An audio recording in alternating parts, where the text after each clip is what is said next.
Hello, I'm Alan Kohler, founder of Eureka Report, which is now part of Intelligent Investor, finance presenter and columnist for the ABC. And I'm Stephen Mayne, contributor at Intelligent Investor, founder of Crikey and shareholder activist.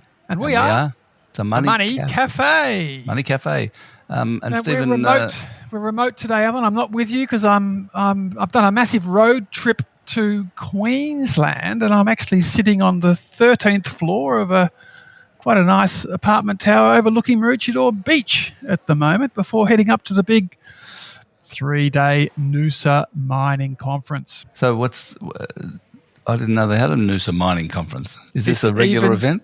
Bigger than the diggers and dealers. So they've got 70 ASX-listed companies presenting over 3 days.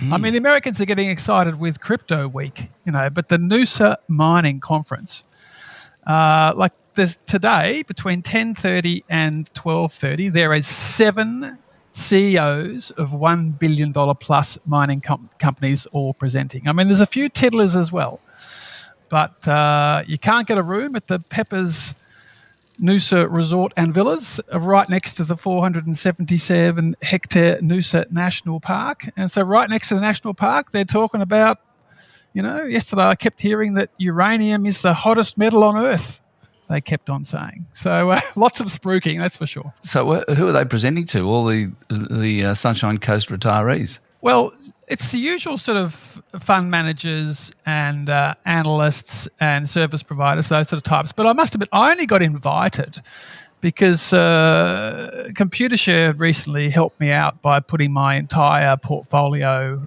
online and updating all my holdings because I've had so many holdings, it's too big for their system. So they've done this sort of personalised service to get everything fully up online. And next thing I know, I'm getting an email from Computershare because I'm a shareholder in Tiddler Lincoln Minerals saying, would you like to go to the Noosa Mining Conference? It's normally $300, but because you're a Lincoln Minerals shareholder, you can sign up for $90. So I thought, escape the Melbourne cold and come up here and 3 days of Noosa Mining Conference. Why not? So there are lots of retail shareholders there, and most of the booths, most of the stalls are not service providers to mining companies, which is what I thought it would be. It's actually the mining companies themselves who are actually manning the booth. So it does have a very strong retail shareholder feel about it. But look, there's some serious, big cap companies there, and I think it's a good event. Well, in a fortnight when I speak to you, you can tell us all about it. What happened? Yes. Well, I went yesterday. I only got there. What happened yesterday? Well, I've driven for 3 days. I only got there for the last hour yesterday. So that was all the uranium miners, and they have like 10 minutes each. It really is speed dating. They get up and they bang, bang, bang. This is our deposit. This is our share price. This is our board members. We've got 20 million in the bank. We've just done a capital raising. And I sort of sounded my breath. Yeah, you didn't offer anything to retail shareholders, did you, mate? And then they just say, this is 10 the hottest minutes each. This is the hottest province ever. Well, today, the billion-dollar companies get 15 minutes each. So yesterday we had 30 listed companies presenting, 10 minutes each. And today we've got 27 listed companies presenting, 15 minutes each. So the slightly larger companies today. Right. And then half a day tomorrow. But look, it's a good event. Morgans is sort of the main sponsor. They're a Brisbane-based firm. So I think they're just getting ahead of the diggers and dealers. But lots of sort of interesting asides, like the Northern Territory is dishing out grants to uranium miners. Here's 160 grand, here's 120 grand to go searching for uranium. And a couple of them commented that, you'd never get a grant from the West Australian government. And the Queensland government is also very anti-uranium. But, in the Northern Territory and in South Australia, which has 23% of the world's uranium reserves, if you believe one of the CEOs. And the other stat yesterday was there's 440 nuclear power plants around the world and 60 under construction, with 30 in the pipeline in China. And so they were all commenting about Australia is so woke, we'll never do uranium power. It's ridiculous. Everyone else in the world's getting on with it because AI data centres will never be funded without nuclear. But Dutton got whopped doing nuclear, so it's not going to happen. Yeah, that's true. Yes, well, very good. Okay. So what have you been up to? You've been posing in baths Tell us about it. Someone wrote to me and said, ask Alan about what's he doing jumping in a bath for Mark Humphries. Tell us more. Well, my friend Craig Rudcastle, who does various things for the ABC and was a comedian, I think. Anyway, but he's behind this documentary that Mark Humphries is fronting about housing, and they asked me to be involved in it. And they wanted to repeat the Margot Robbie scene from The Big Short, where she sits in a bath and explains stuff holding a glass of champagne. Naked. They set it up in a bathroom, a showroom in Melbourne, in Burnley Street, Richmond, a few months ago, and I went there and sat in this bath, and they put foam around the edge of the bath. I was in my suit. And I had to explain some stuff about housing from the bath. So that was the deal. And they're apparently making the documentary available now. So it hasn't appeared. I don't think it's appeared on TV yet, but I think they've put it on socials. You're in everything, Alan. Like, there's a question later on about you appearing in more AI scams where people are impersonating you. It seems like you're in everything except for the Epstein files. I mean, you're just the everywhere man. Well, Senator Cory Booker of the US Senator Cory Booker posted my Sunday piece on his socials last night. Very good. That's pretty cool, isn't it? Gee whiz, you're going everywhere. So, and we've got a lot of questions later on about housing, so we'll get back to that. But you've got some concerns about the productivity roundtable invitations. Not so much concerns. I just thought it was worth noting that the invitations have gone out. 24 people have been invited so far. He was originally saying that the cabinet table, which is where it's going to be held, seats 25. So with him and presumably one or two hangers on from him, that sounds like they're full. But I just thought it was worth noting that there's only one CEO of an ASX 200 company been invited, and that person is Matt Comyn, the Chief Executive of Commonwealth Bank. And all the rest of them are other worthies, but there's no CEOs apart from Matt Comyn. Well, Comyn submitted himself into contention with a thoughtful submission on productivity to the review or to the PC. He did. So that's probably merited. And because he's a $300 billion market cap company, very vulnerable to a regulatory smashing, I would have thought from Matt Comyn's point of view, it would be very sensible to remain engaged with and close to the government of the day. Yeah. No, that's fair enough. Apart from that, there's the Innes Willocks of the AIG and Brand Black from the Business Council. So all the same olds. Sally McManus, ACTU. Daniel Wood, of course, from the Productivity Commission. Jenny Wilkinson, Department of Treasury, and so on. So look, it's all the sort of people you'd expect, I guess. Yeah. And they'll sit around for 3 days discussing Australian growth and productivity, and I don't know what will happen then. Who knows? Whether they'll come up with a sort of release that says this is what we've come up with, and now we'll decide whether to do it or not. I don't know. And when we had Jim Chalmers on the Money Café, we did raise with him the issue of the ASX thinning out with so many takeovers, and it continues, Alan. I mean, Insignia, the old IOOF, they've just agreed to be taken over at $3.2 billion. I mean, they are the largest, they manage $330 billion. They are the largest retail fund through MLC, $135 billion. And some US private equity firm is just going to slap down $4.80 a share and take them private. I mean, they're going to talk about that. I suppose it's not a productivity issue, but I do think this issue of Australia increasingly becoming a branch office of multinationals. I mean, Johns Lyng is also being taken over, a $1 billion company, although it is a local private equity firm, PEP. But 14 takeovers already completed this year, above 100 million. Another 19 deals agreed. We had 29 above 200 million last year.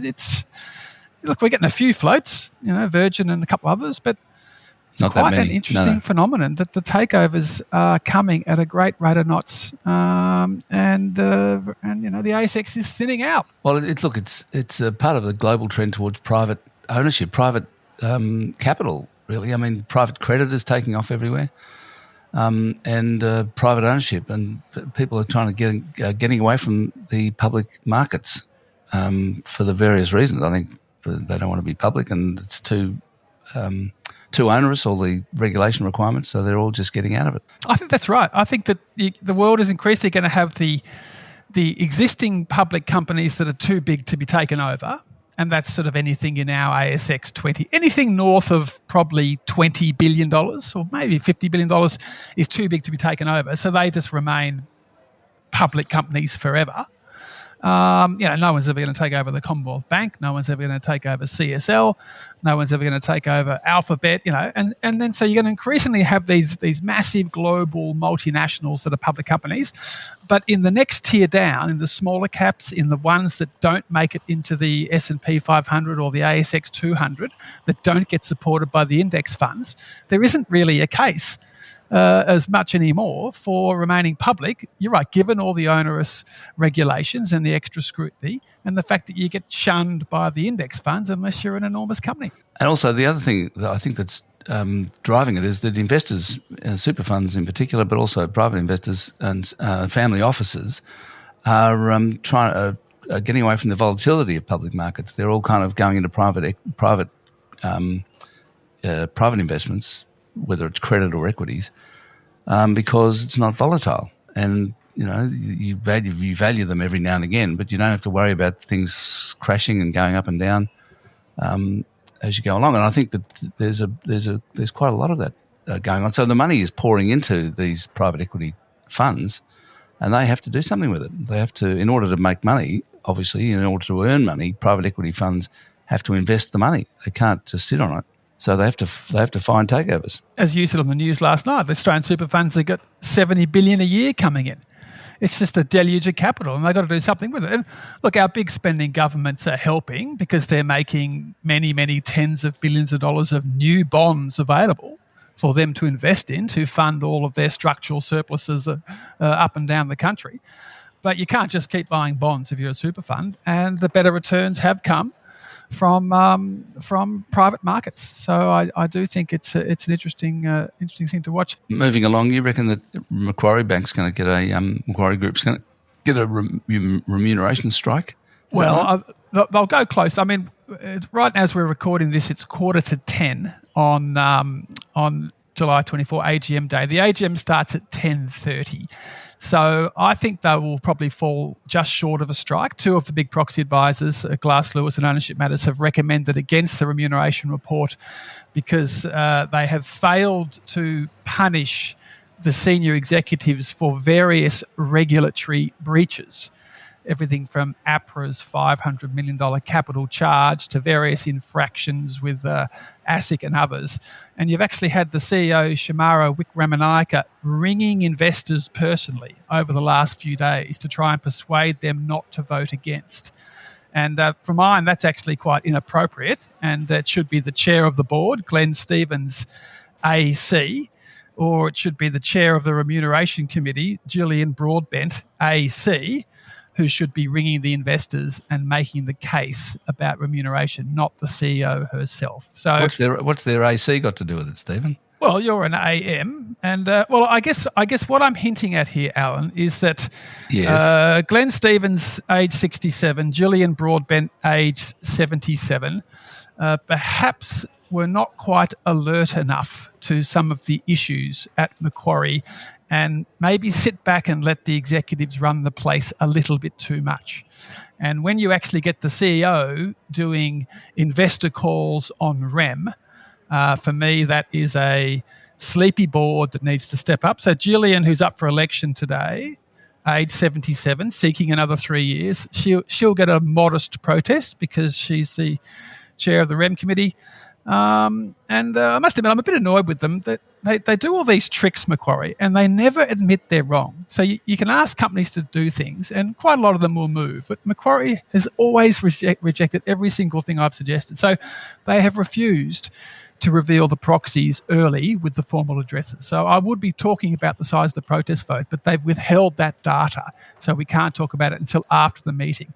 Then they have a press conference beforehand to give the press a few distracting comments about their first quarter. They do the formal addresses, Alan, at their new head office in Sydney today above the new metro station. Then they'll have a 40-minute break for food, for tea and bickies. And so all the shareholders will go listen to the formal addresses, and then they'll go and have their tea and bickies, and then the debate will start after that. But half the shareholders go home. Then they won't follow the agenda. They just have one big job lot of questions. So the hostile climate resolution won't get focus. The remuneration report won't get focus because Glenn Stevens will just say, righto, anyone got a question on anything? Let's go. And then they also refuse to publish a transcript. They refuse to provide the data on how many of their 222,000 shareholders will vote today. And it will be less than 10,000 because turnout is a crisis. And one of the reasons they won't get a strike, Alan, is that guess who's the largest shareholder in Macquarie Group? Macquarie Group. Collectively, the staff through the staff incentive scheme own 7.3% of the shares, or 27.7 million shares. So, you're talking that's more than $5 billion worth of stock. The bonus scheme is amazing. The staff own quite a lot of the bank. So that will help them not get a protest vote. But I just wish they could run a normal AGM, reveal the votes early, follow the agenda, disclose how many people voted. But no, that's all too hard. Macquarie will never agree to make any changes to anything. And have their cup of tea at the end of the meeting rather than the middle of it. Correct. Now, look, it will be a 3-hour meeting, and I've decided I'm not going to hang around for that sitting up here at Maroochydore. I'm actually going to head off to Noosa to the mining conference. I'll just lob a couple of questions beforehand and come back and see what happens later. But it is interesting. Last time they had their biggest ever protest vote, 21% in 2007.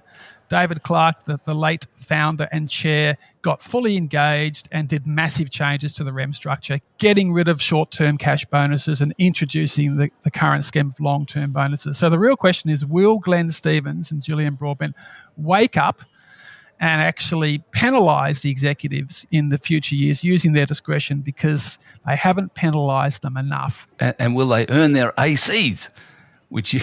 Alan Kohler AM. What's that got to do with anything?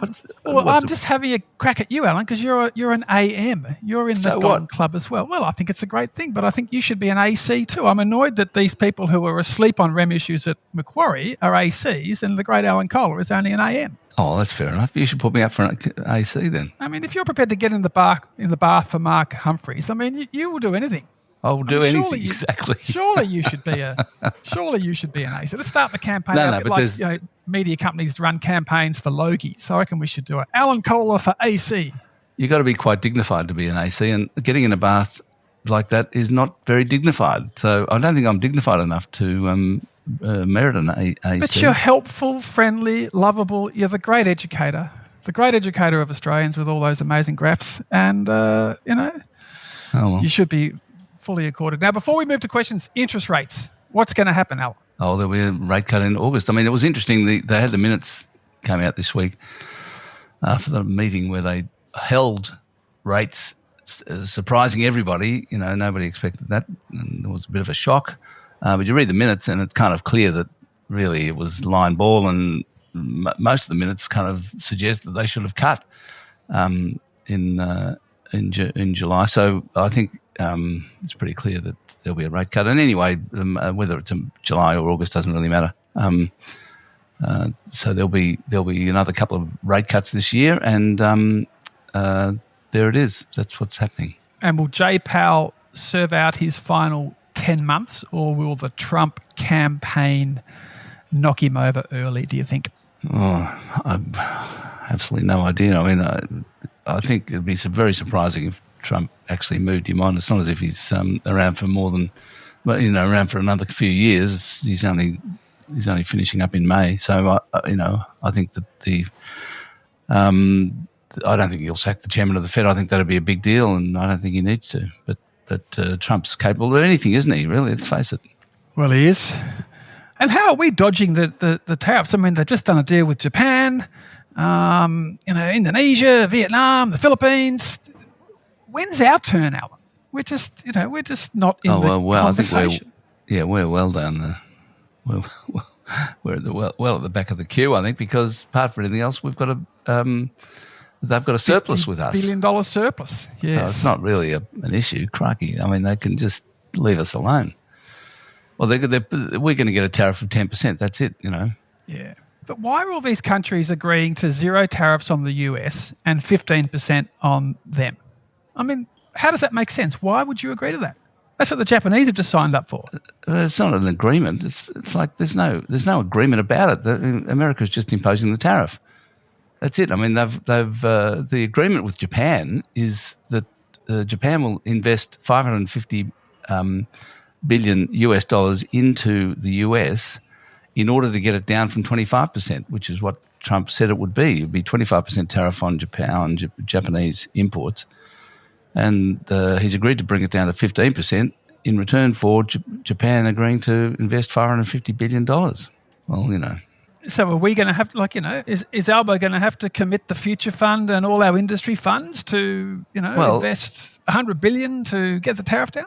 That's the same thing that would the equivalent. Well, no, here. that's right. It's just a shakedown. I mean, what's going on here is an absolute shakedown.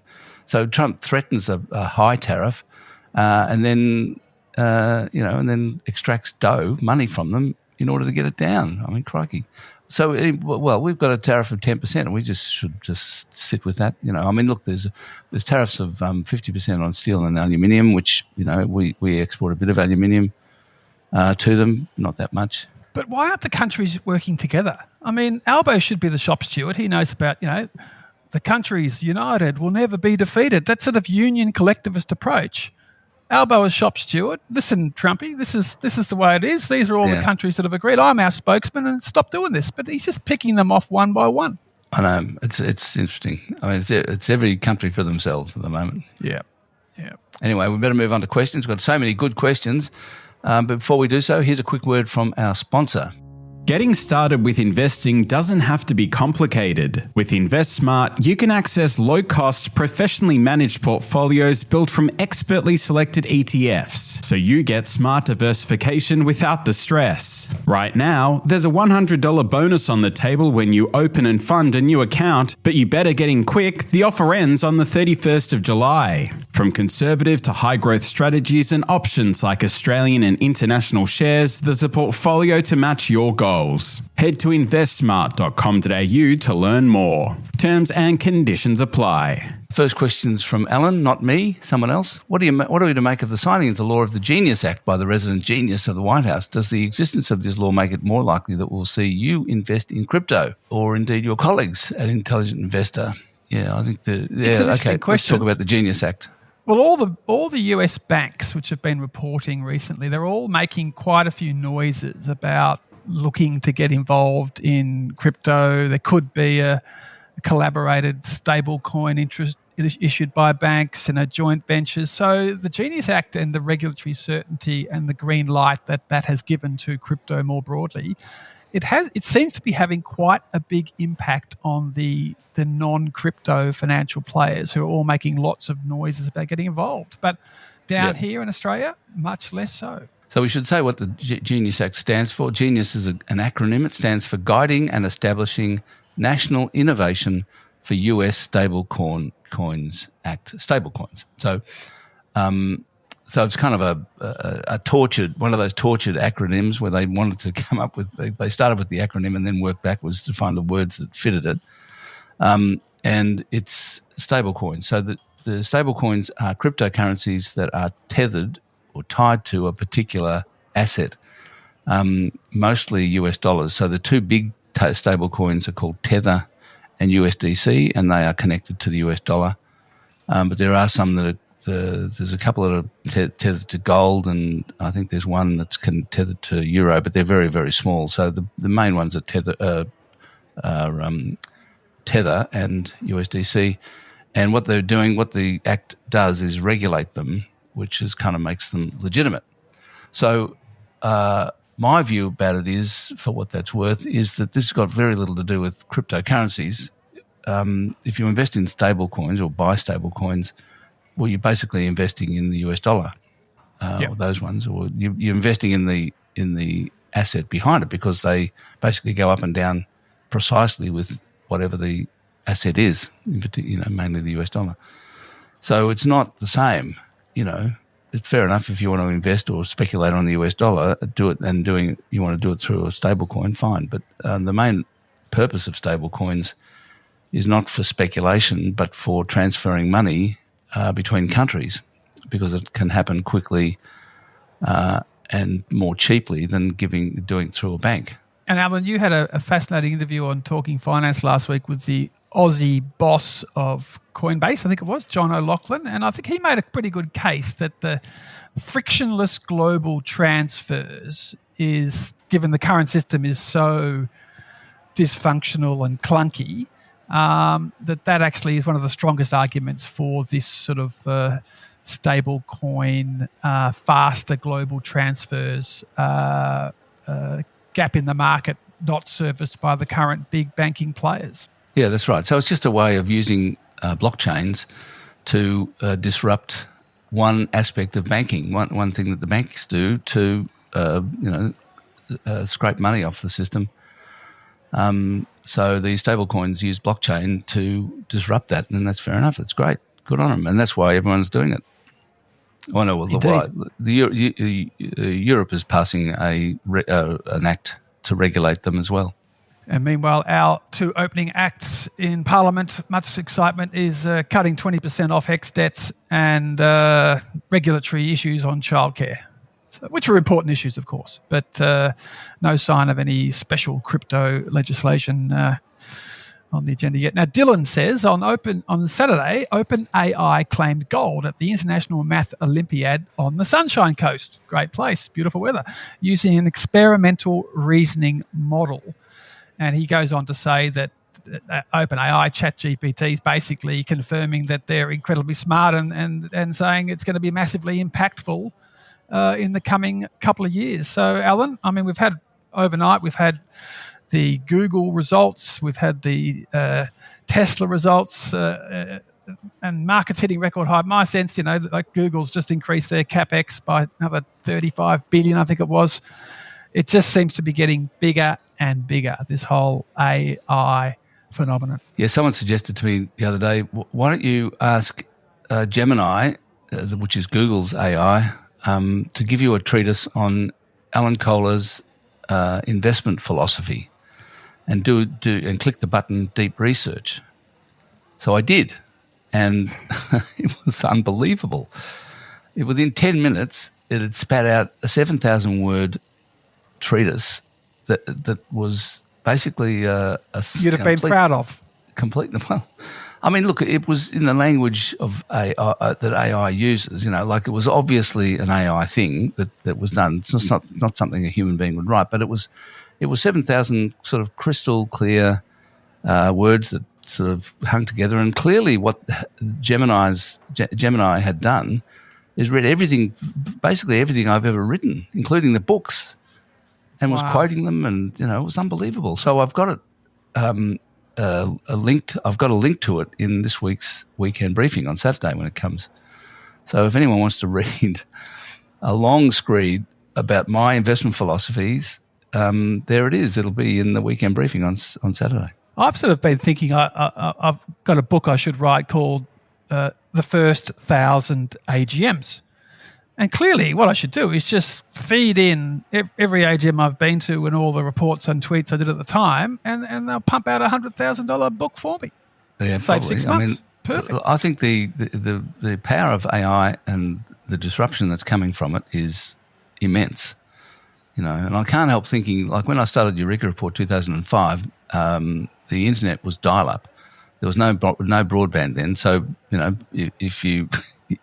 if you were using the internet in those days, it was dial-up. It took ages. Everything took so long, and I feel like this is just like that time with AI. It's just the beginning. Like 20 years later, we're all broadband. We're so used now to everything appearing on our screens instantly because the internet is now so much faster. And I think that's what's going to happen with AI. 10 years' time, it'll be unbelievable. The one I liked AI this week was a skin cancer detection. So take a photo, send it off to AI, and they'll tell you whether it's a cancer. I mean, that is such an obvious AI application for the skin cancer capital of the world, Australia. No more going to the doctor, off to get an X-ray. Just take a photo of your lesions on your skin, send it off to AI, and they'll say, warning, warning, warning, could be cancerous. I mean, it's seemingly endless, isn't it? Karen says, love your show. Been listening for about a year as the retirement loomed. And anyway, that happened in January and the release has finally landed. I didn't want to commit $100,000 to lifetime annuity, so much discussion and delay later, here I am. I've now put my super from GSSB. Do you know what's GSSB? I think that's a government employees fund of some sort. Into another fund where it's sitting in cash. I was asked if I wanted to wait until August the 1st to see what Trump decides to do with tariffs or go ahead and invest in growth portfolio. Just wondering if this is the advice that you would give. Well, it depends on what you want to achieve in retirement. I mean, do you need income now to live off that money, or you're okay? Because if you do need income, you wouldn't put it in the growth portfolio. And anyway, everything looks a bit expensive now. The markets are pretty toppy, so I don't think you need to hurry. And I'd say the best thing to do, without knowing your circumstances, so we can't give advice, but the best thing to do in general is to dribble money into the market. Don't do it all at once. Take a year or two. Take time. Just do it a little bit at a time. And therefore, if the market falls, you've still got powder. You've still got some powder in your cannon to fire more bullets, as it were. I agree. I was thinking, Karen, what are you doing with all this cash at the top of the market? But effectively, Karen has also exited the market at the top because she's cashed in her super entirely. And asset prices are high. Returns have been double digit the last year. But I do agree with you. You wouldn't then plough everything back in. It is noticeable that I noticed, yesterday that the All Ordinaries Index went back above 9,000 points. It was there a couple of weeks ago. It's kind of and still record highs. It's bounced. The markets both here and the US have bounced all the way back from the fall that occurred after the tariffs were announced. So I don't know. I did not expect that to happen, and it was basically all about the taco trade. Trump always chickens out. But I don't think Trump does always chicken out. So I think at some point the market will kind of realise that. Now, Anonymous says, for the last 20 or 30 years, it seems the safest way for a regular Australian to build wealth has been leveraging a steady job and income to buy property and watch it double in value every 7 to 10 years, which has been turbocharged by tax reform and record low interest rates, et cetera, et cetera. And it's basically going on to say, is there a risk that this won't continue? And is there a risk that you could get some sort of a Labor Party government with a rise of independence and a more socialist approach on housing affordability that actually would significantly reduce the value of housing as an asset class to sort out the affordability issue? Look, what do you think, Alan? It's just not going to keep going up and up and up, is it? So people need to think beyond that old model of just work hard and then buy your first investment property. Well, look, I've been going around saying that in order for Australia to deal with the housing affordability crisis problem, and this is not just Australia, it's the world, there's housing affordability problems everywhere. In order for that to be dealt with, housing has to be a really bad investment for a while, like for a fair while. But look, I don't know. I was talking to someone yesterday who kind of knows what they're doing, an economist who's forecasting 6% capital growth in house prices this year and 6% next year because of falling interest rates, right? And the reason we have a house price crisis, housing affordability problem, is because for 25 years, the median house price has increased at 6% per annum. And so the reason 6% per annum has been a fantastic investment is because the leverage you get with housing. Unlike with shares, you can borrow 80% or sometimes more of the house, so that you get this fantastic uplift. If house prices go up by 6%, you're getting multiples of that on your equity because you've borrowed most of it, 80% of it. So that's the reason housing has been such a fantastic investment.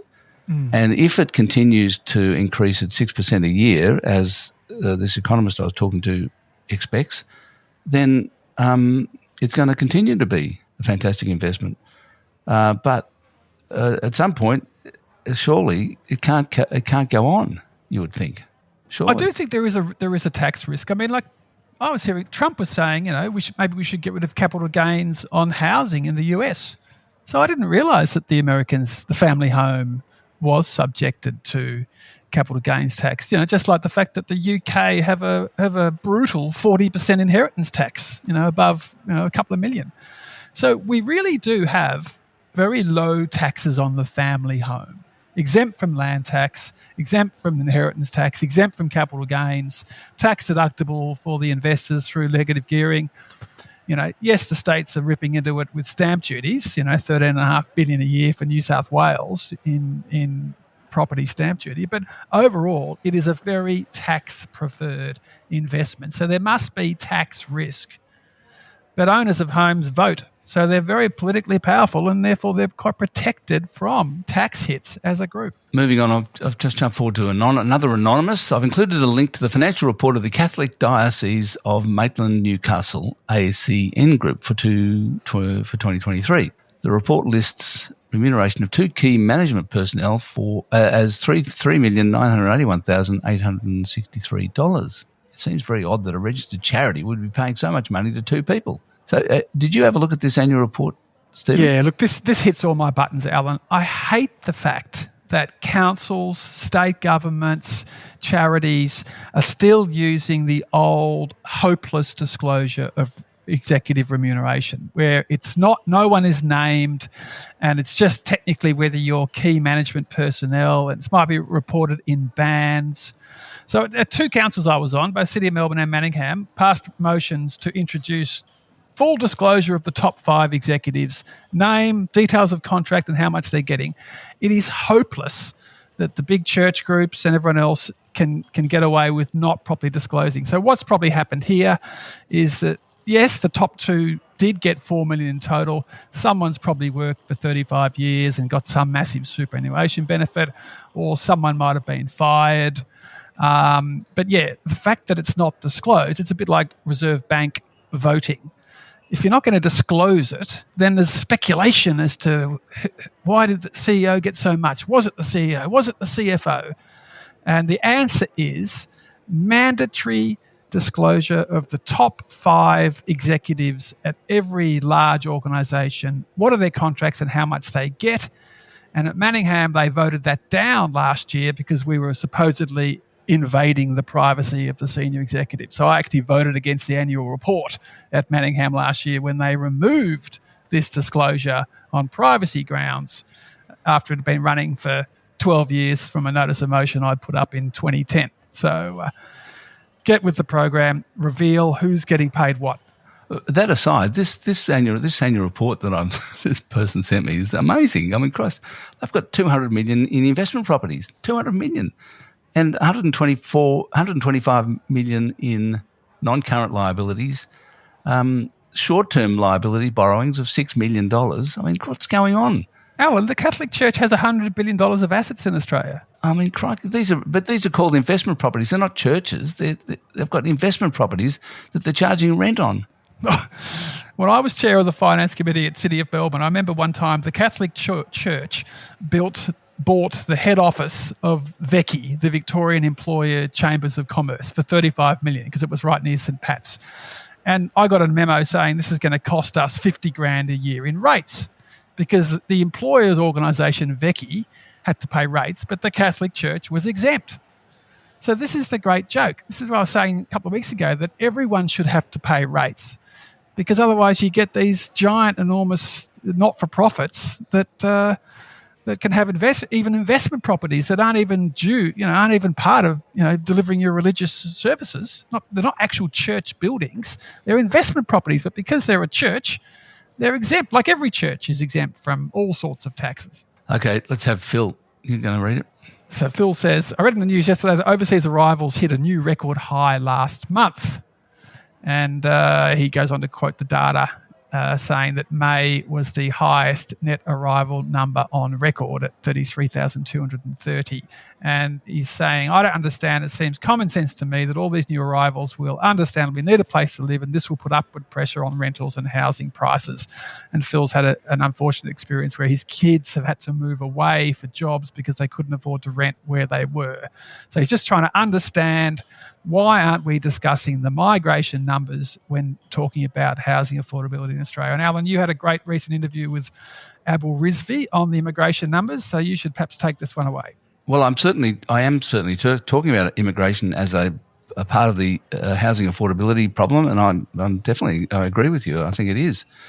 But it's interesting. It is true that the net permanent and long-term arrivals figure for May was 33,230. Now that was a net of 78,000 arrivals, permanent and long-term arrivals in May. 78,000 minus 45,000 departures.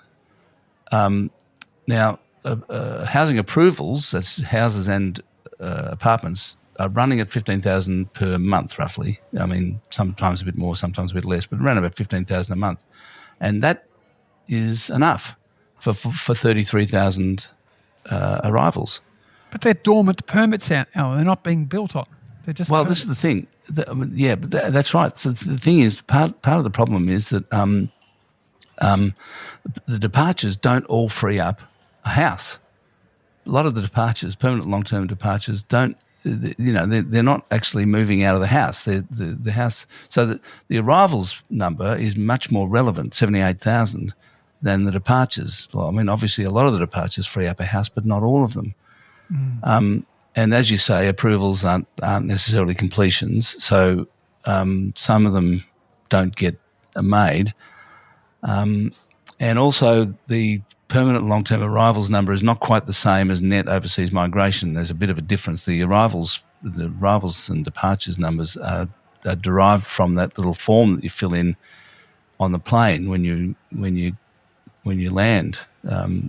Whereas so that's not a kind of a particularly reliable piece of statistic. I mean, Abel Rizvi says that there's no way that the government's target of 335,000 for this financial year and 260,000 thereafter is going to be met. No way. But that's not a target anyway. It's a forecast, Treasury's forecast. It's not an actual target. They're not targeting anything on immigration.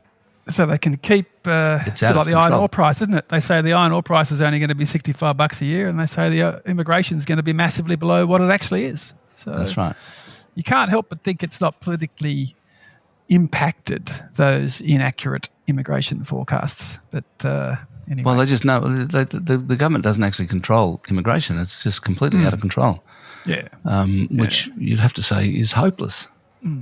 Now, Jarvis says there's been a lot of talk about introducing new federal taxes to cover the structural budget shortfall, including such measures such as tweaking the GST. Instead of increasing the GST, wouldn't a flat import tariff be a simple solution, such as a 5% import tariff to plug the budget hole? Look, Trump is showing that this is a budget repair option. So I don't think that's as stupid a suggestion as you would think. Yes, it would be inflationary because we are a massively importing country. So you would be jacking up prices straight away by 5%.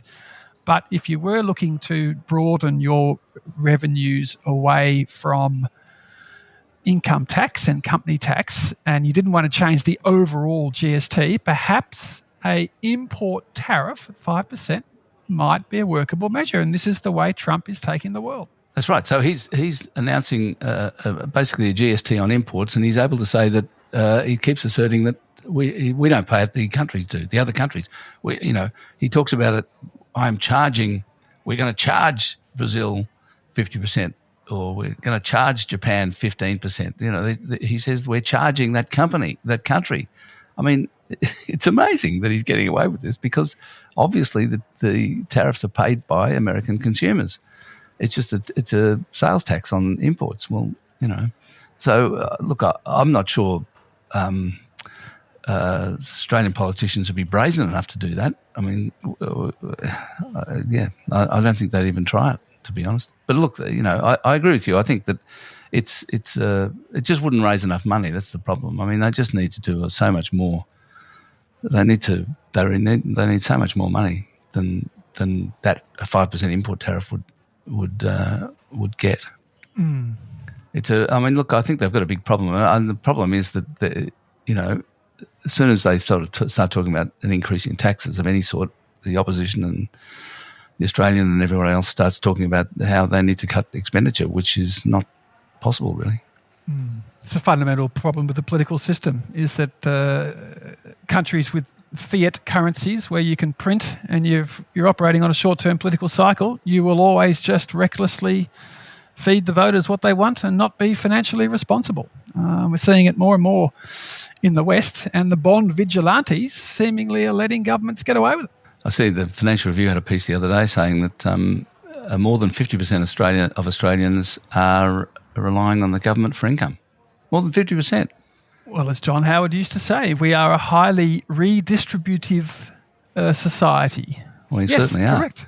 I mean, between NDIS and age pensions and childcare supports, and we are massively generous. We're a progressive social democracy, and we have socialised our magnificent natural advantages, iron ore, coal, gas, you name it, and we've spread those benefits around the community in a very generous way. If you're interested in that, if anyone's interested in that stuff that the Fin Review had about a number of people on benefits, it came from a report by the Centre for Independent Studies.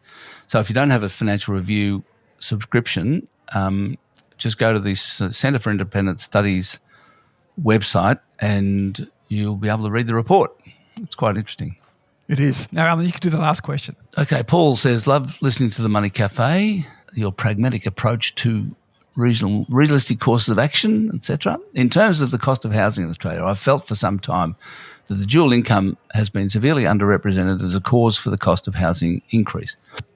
There is no one thing that there's many things. However, the second income in a household changing from a nice to have to a must have is a huge influence, especially when you think that the second income can be applied almost in its entirety to a mortgage payment, whereas there is only one income. That one income needs to stretch across all costs of living. So the question is, Paul, whether it's a cause or effect. I mean, I think that it's chicken or egg. I mean, the increased cost of housing and so on has forced people to. Yeah, you can't be a kept bloke or a kept gal anymore because housing's so high and school fees and cost of living that both couples have to work. That's now the dominant feature in most households, but it is a worldwide trend as well.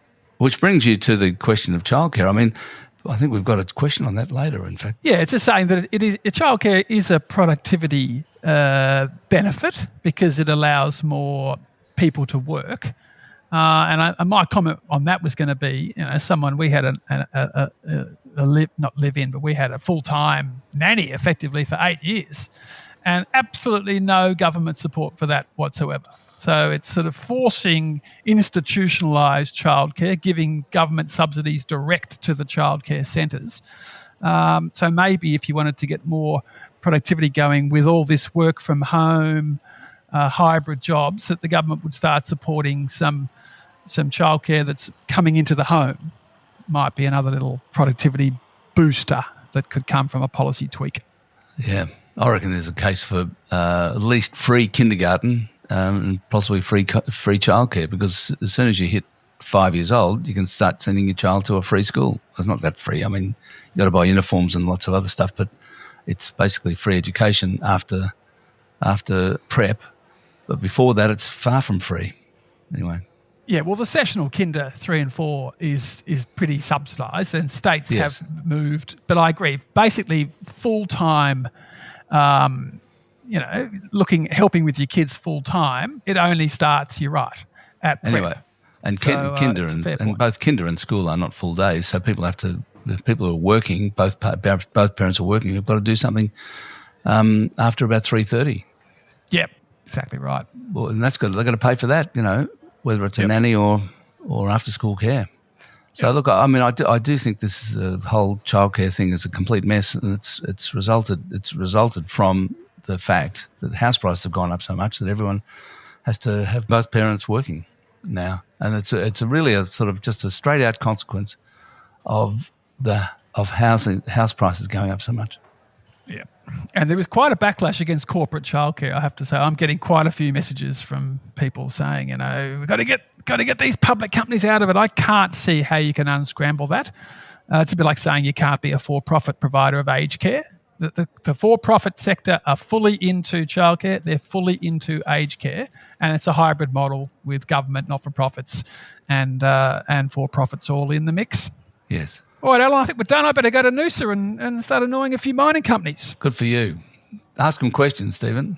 Yeah, Do you get questions and you don't get questions in your 10 minutes? I just sit quietly in the corner. No, it's so speed dating presentations. There's no floor questions at all. So I feel a bit sort of useless just sitting there listening. I don't know why you drove there for 3 days. Goodness me. Well, it's nice weather, Alan. Very nice weather. And I wanted to pay a few transurban toll roads while going around Sydney and Brisbane but geez, a long way. 3 days driving to Brisbane. I mean, cripes. I should have just flown up. $300 in petrol as well. I should have made a Tesla. I went in my first Tesla yesterday. My relative, who's given me this very nice place at Maroochydore, very nice and costs him nothing. I've just spent $300 in fuel on my 10-year-old Holden. Paying a lot of tax to the government as well. Anyway, sorry for whinging. These are first world problems. First world. All right, thanks everyone for listening to today's episode of Money Café, and I'll be back next week with James Thompson. Send in your question to the Money Café at eurekareport.com.au. Until then, I'm Alan Kohler, founder of Eureka Report, finance presenter and columnist for the ABC. And I'm Stephen Mayne, road tripper and shareholder activist, and we'll see you in a fortnight. Bye-bye.